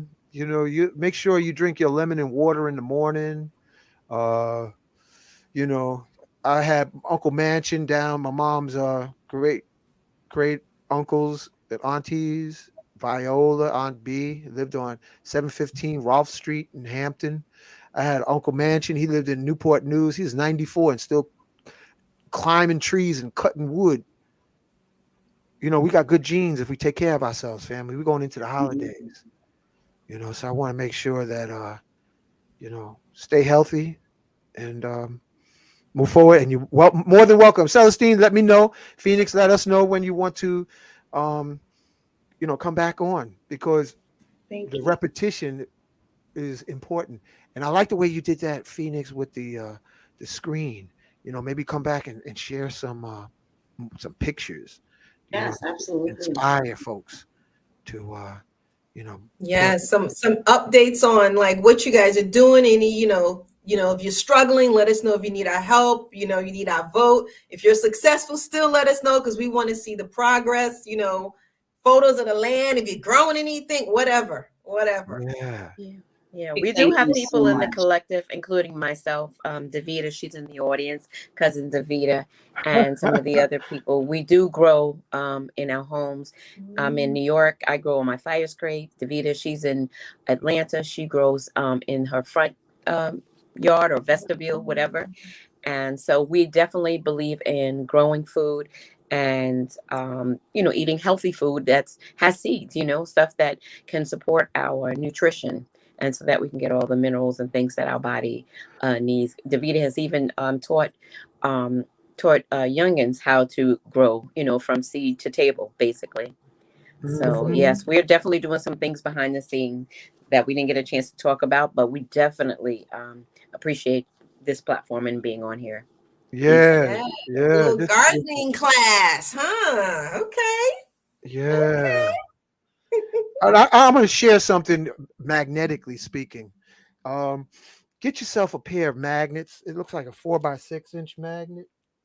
And I'm gonna share it because my cousin Bill, he had a heart attack because he had a romance with butter, and he had a heart attack. And what I did, I took a magnet, 4x6 inch magnet, just where they attracted to each other, and massaged his chest while he was having the heart attack, and until the EMS came. And I remember he said when he came back from the hospital, he survived the first one. He said, I always thought you was crazy about those magnets, but I really feel like they saved my life that day. Because he had a heart attack in the house and I happened to be home. So I massaged his chest with the magnets. And what that did, that increased the blood flow. Because a heart attack is where you got so much grease in your arteries and your veins that it gets clogged up. That's a heart attack. Same thing with a stroke. But magnetizing, just where it was just attracted to each other. I put one in the front of him, one of them behind him, and just massaged his chest. So, you can get a pair of magnets, high powered magnets that you can rock with, and just those moments like you have the family gatherings, a friends gathering. You know, be careful of food, be mindful, eat less, live longer. Absolutely. I want to give a shout out to Soothsayer. She's in the chat. Thank you, Soothsayer and Damon and everyone else that participated. Thank you. Yeah, Thank and you. cayenne pepper. Tunnel Vision said, have some cayenne pepper. That's helpful because Yes. that causes the capillaries. If I said it right, I think it causes capillary expansion. Expands the capillaries. Um, be healthy because you worked all these years just so that you could sit back and suck up on a chicken wing. You want to be at least magnetized enough so that you can drink some hot tea and melt all that grease out of your system. And if you need to, I haven't met an alcoholic that has heart problems because the alcohol literally eats up all the grease. Yeah. So if you're going to be getting greasy this holiday season, have you some scotch. That's what I'm gonna say. Then we'll worry about nutrition later. But just want to do an exorcism on the grease with some scotch. Don't drink too much though, because then you gotta keep an eye on your wallet or your purse. Because family, you don't know family till you get drunk. But let me not get off. Y'all triggering me. All right, so thank you again, Celestine. Thank you, Phoenix. Thank you Miss so Britt. much. My pleasure. Thank you very much. Yeah, we're gonna wrap this up. Let's give him some nice music to get out of here. Let's see. Mhm. Oh, Phoenix, what month is your birthday? Aries, April. Oh, Yeah, so I'm a fire sign. yeah, we got 2 Sagittarians, we got a Capricorn, Woo! we got an Aries. It's all fire all around me. No wonder I feel the heat. Yeah, no wonder why you sweating. And she's a Capricorn with a moon in Leo. Fire in the house, y'all. Let me see what's in the comments because the comments are lit up. All right, you got. Oh, they're just laughing. Everybody's happy. Y'all can read the chat. Let me pull off the closeout. Say often, yes, I am. Supreme shield of protection surrounding me. Yes, I am. Yes, I am remembering all I was born to do. Yes, I am.